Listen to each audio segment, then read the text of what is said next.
Beaucoup de personnes m'ont posé des questions, à savoir comment pouvoir obtenir l'amour, avoir un bon mari, obtenir l'amour et avoir une belle femme. Je me suis penché dessus et j'ai tiré 3 psaumes qui peuvent aider ces personnes-là à créer les conditions vibratoires pour une bonne rencontre. Le premier psaume, c'est le psaume 89. Le deuxième psaume, c'est le psaume 133. Le troisième psaume, c'est le psaume 138. Comment les utiliser? On peut utiliser le psaume 89, ou bien le psaume 133, ou bien le psaume 138. Qu'est-ce qu'il faut faire?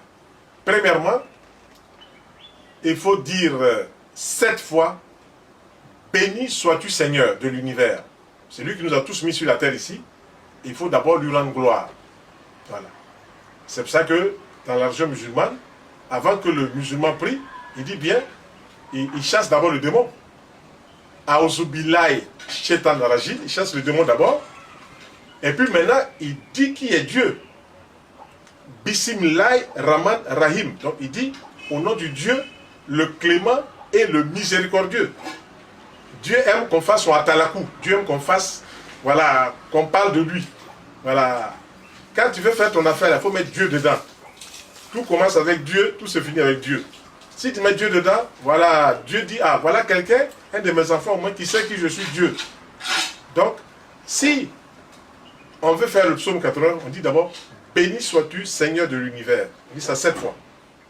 Et puis maintenant, on va dire au Seigneur de l'univers ce qu'on souhaite attendre de lui.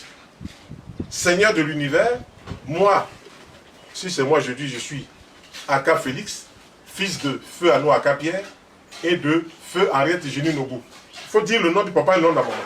Puis maintenant, dis au Seigneur de l'univers, je souhaite rencontrer l'âme sœur, je souhaite rencontrer l'âme frère qui va me permettre de bien naviguer sur l'océan de la vie, qui va me permettre d'être en harmonie avec la vie, de bien s'entendre avec cette personne-là.